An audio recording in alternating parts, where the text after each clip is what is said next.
Life Audio.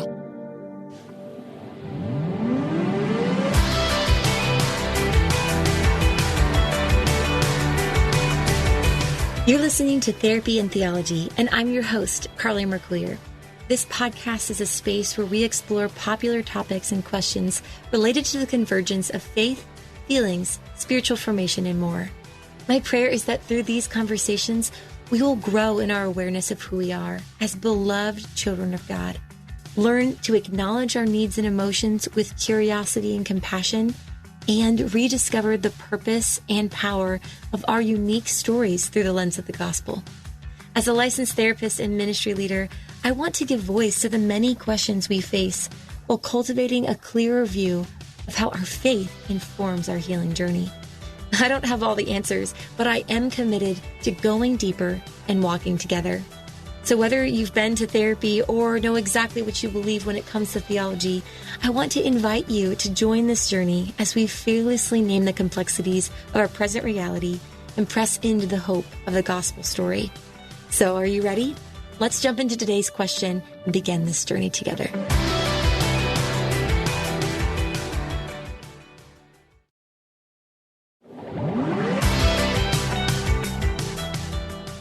Hey guys, welcome back to Therapy and Theology.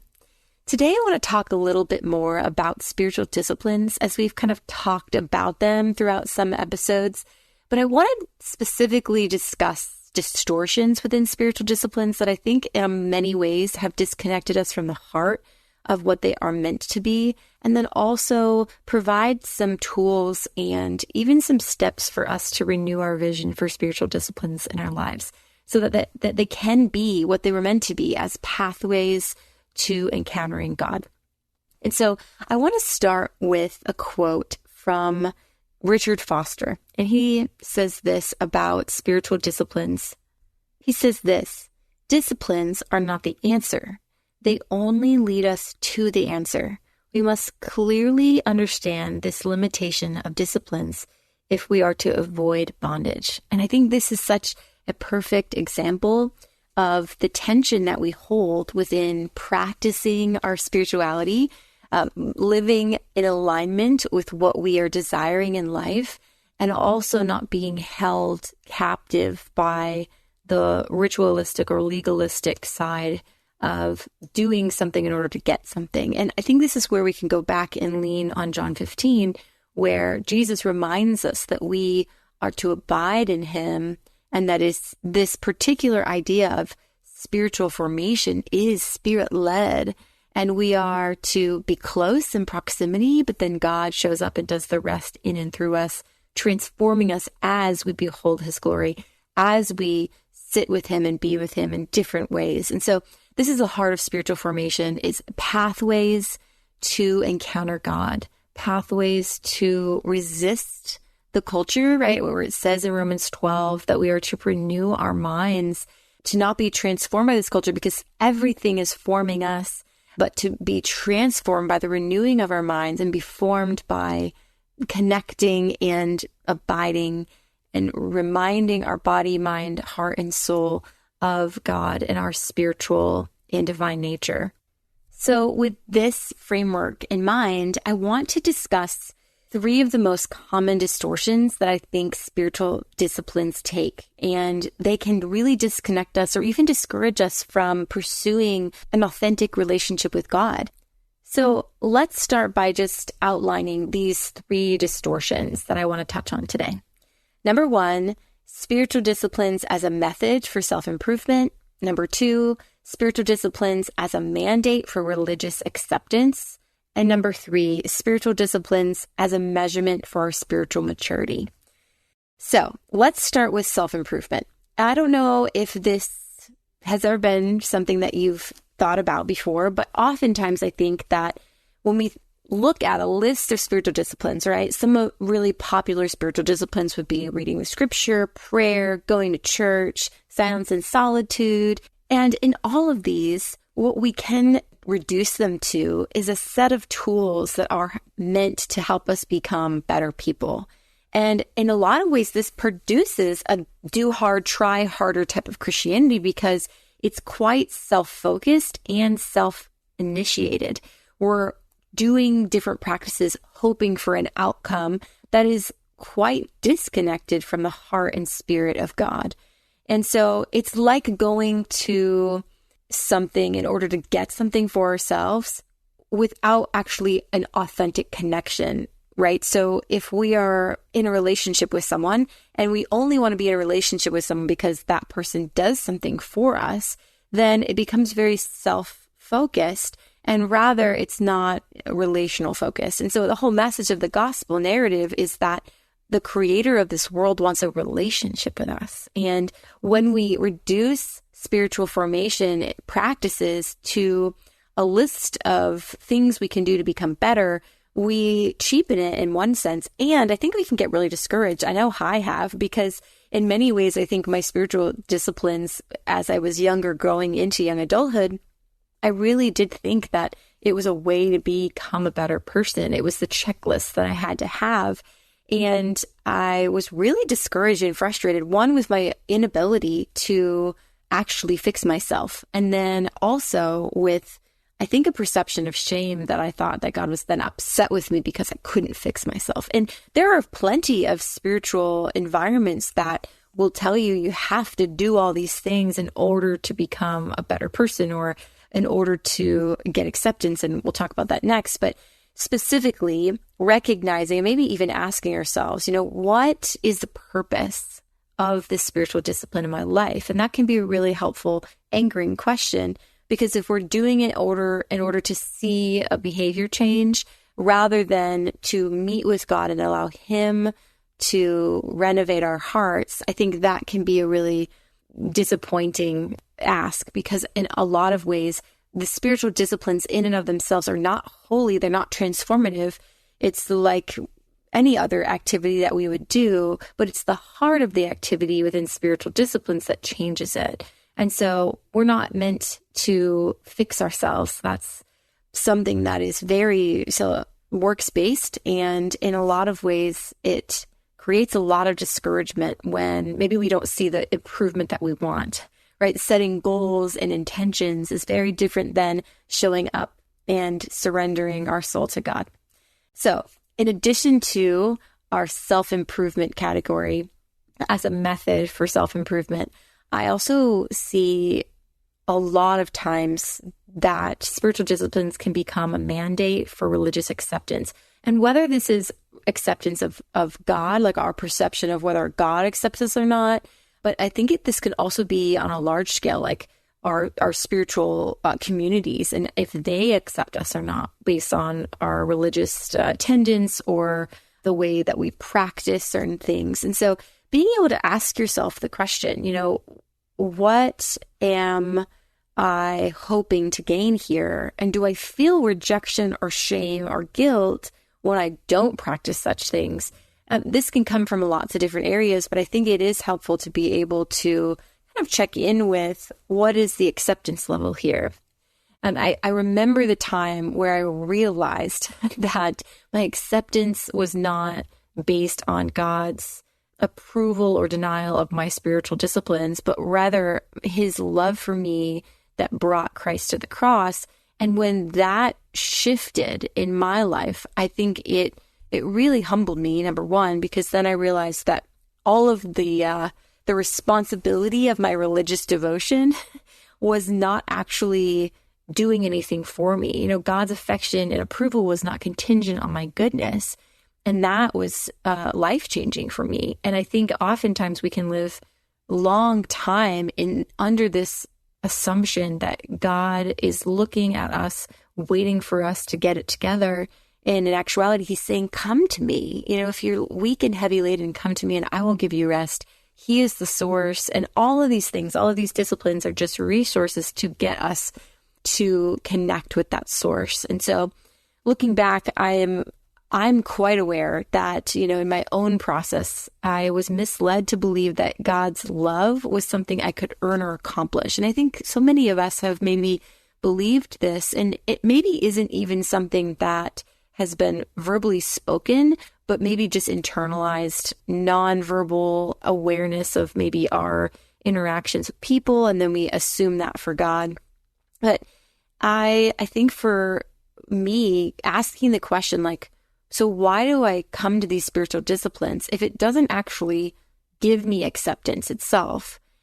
How can I look at it a different way, right? So if I remember I stopped reading my Bible that summer because I was like, wait a minute, this isn't going to like make God love me more, then why do I do it? I think that was a really great question for me to ask, because it shifted things and allowed me to recognize that I'm coming to Scripture not to gain something from God, but to show up in a relationship with a God that already accepts me.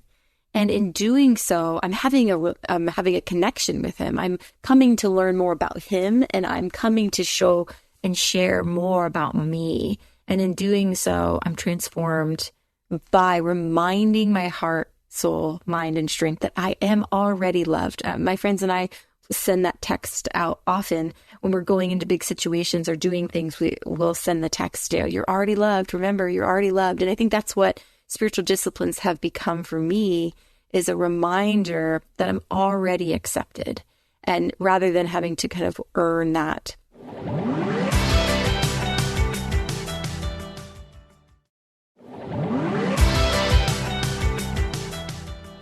Now, I will also add that in my work as a therapist, I see this spiritual acceptance perspective repeated in many of the people that I work with. And in a world that is consumed with chasing approval and security and love and safety, it's no wonder that we are placing the same expectations on our spirituality. But it is such a helpful reminder to go back to Scripture and to see that we are reminded that it is not our love for God, but is his love for us, right? That is what is contingent on this relationship. And so I think this can be freeing for us to be able to take a step back and ask the question, is this a checklist that I have to do in order to be accepted? Because in some situations and in some cultural contexts within Christian circles, I think it is. And we have to then ask the question, is this a healthy environment for me to be in if I have to be mandated to do certain things in order to be accepted?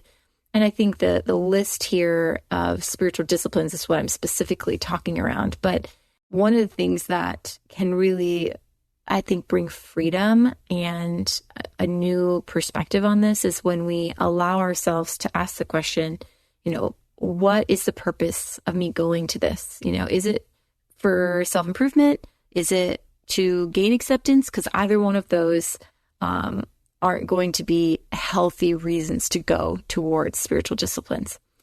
And then lastly, I think the last kind of distortion I see is a measurement for spiritual maturity.